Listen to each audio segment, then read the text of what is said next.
Jadi memang saya seringnya menjadi kuasa hukum pelaku ya, atau yang diduga sebagai tersangka yang melakukan tindak pidana. Jadi kalau yang maksudnya pidana yang umum gitu, yang seperti 362, 363, 365, kemudian setelah itu kan udah ya sudah banyak lah ya. Tidak bisa saya sebutkan satu persatu.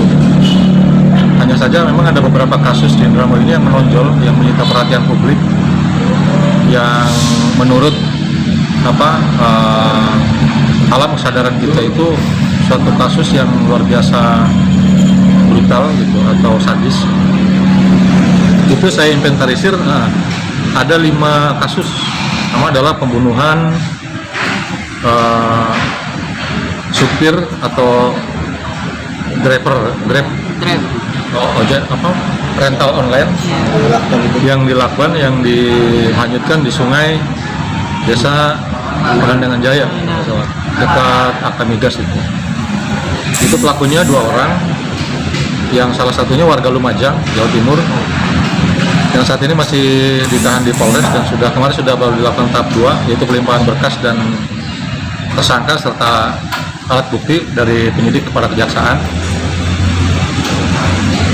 Kemudian kasus pembunuhan marbot Masjid LDII Jatibarang yang menggunakan alat linggis untuk melakukan pembunuhan itu. Kemudian yang ketiga, kasus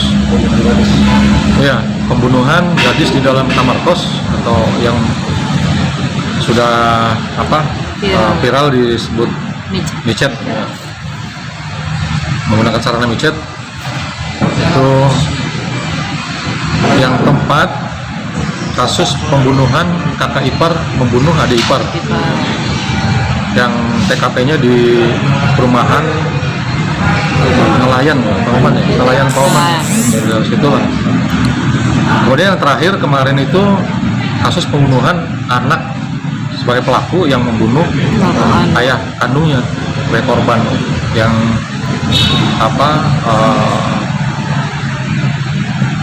lokusnya di Kecamatan Kanangaur, Desa Kertawinangun. Nah, itu 5 kasus pidana berat yang masing-masing memiliki bobot pertanggungjawaban hukum sebagaimana pasal 338. Ada juga yang sangka melakukan pasal 340 atau pembunuhan berencana, yang sebelumnya dipersiapkan secara cukup dan matang, secara cukup waktu, sehingga ada kesempatan mempersiapkan seseorang melakukan penghilangan nyawa terhadap orang lain. Itu pasal 340 Kitab Undang-Undang Hukum Pidana.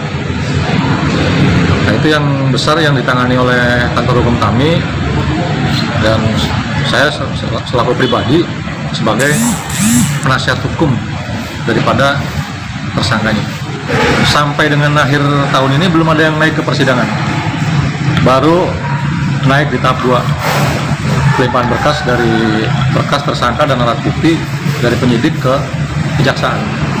Yang lainnya masih diproses penyidikan, masih ada yang sudah tahap 1, masih penelitian oleh jaksa penuntut umum. Jadi belum ada yang dilakukan dakwaan apalagi tuntutan. Jadi kita belum tahu. Hanya sementara memang mereka rata-rata dikenakan pasal 338 KUHP tentang penghilangan nyawa atau pembunuhan. Ada yang langsung dan ada yang di 340-nya, di pembunuhan berencana. Memang dari sekian banyak kasus yang ditangani itu kan pasti menyita perhatian juga daripada keluarga korban. Nah, untuk itu saya juga mohon maaf gitu kan, yang sebesar-besarnya kalau memang profesi saya secara profesional gitu memang dituntut untuk mendampingi mereka, para tersangka atau para pelaku yang melakukan tindak pidana pembunuhan gitu. Nah, impact dari semua itu kepada kehidupan pribadi saya memang sejauh ini belum ada sih. Belum ada yang secara kasat mata gitu melakukan tindakan-tindakan yang mengarah kepada pengancaman kepada diri saya.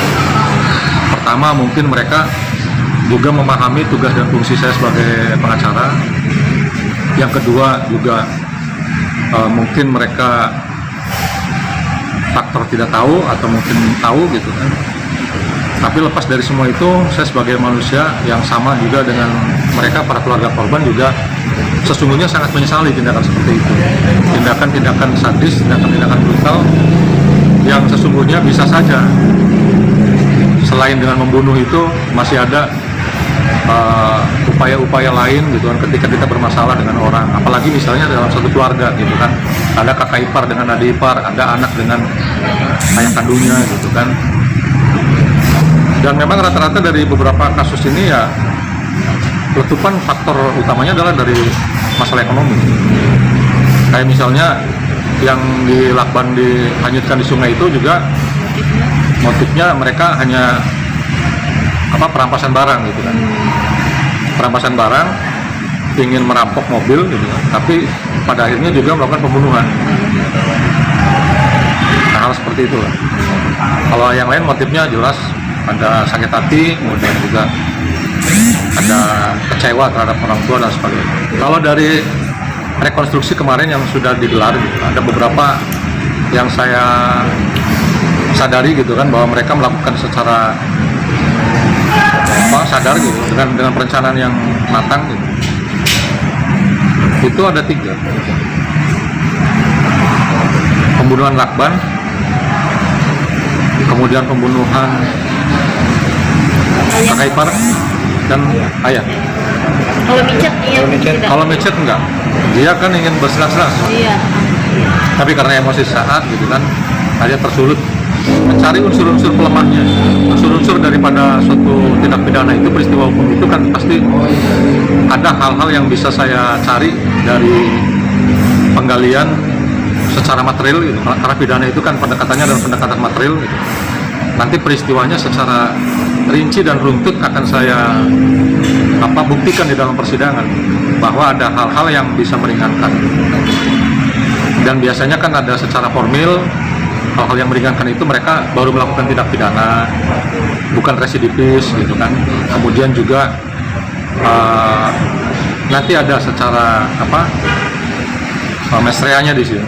Ada actus reus dan ada mens reanya yang akan saya uji bersama-sama dengan saudara jaksa penuntut nanti di persidangan. Apakah niatnya itu memang ada? Nah, paling itu secara material dari pembuktian pidana. Kalau perdata ya cukup banyak juga sih. Saya klaster aja dari beberapa perkara perdata itu, ya paling kan ada dua klaster hukum yang bisa dijalankan. Pertama adalah lawan prestasi, yang kedua adalah perbuatan melawan hukum. Dan kalau dari perjalanan perkara perdata yang saya tangani sesuai data di pengadilan, ya silahkan di cross check langsung. Pertama, saya belum pernah kalah dalam suatu gugatan perdata. Yang kedua, ada beberapa perkara yang sudah saya menangkan, dan ada yang lawan itu sampai kasasi sekarang. Ada itu sengketa tanah, sengketa hak kepemilikan atas tanah, perbuatan melawan hukum yang dikabulkan oleh pengadilan negeri, kemudian lawan banding dan dimenangkan juga di tingkat pengadilan tinggi Bandung, para banding gitu. Nah, sekarang lawan melakukan kasasi ke Mahkamah Agung, masih satu perkara yang sengketa sawah. Jadi mereka banding, setelah banding kalah lagi, sekarang kasasi.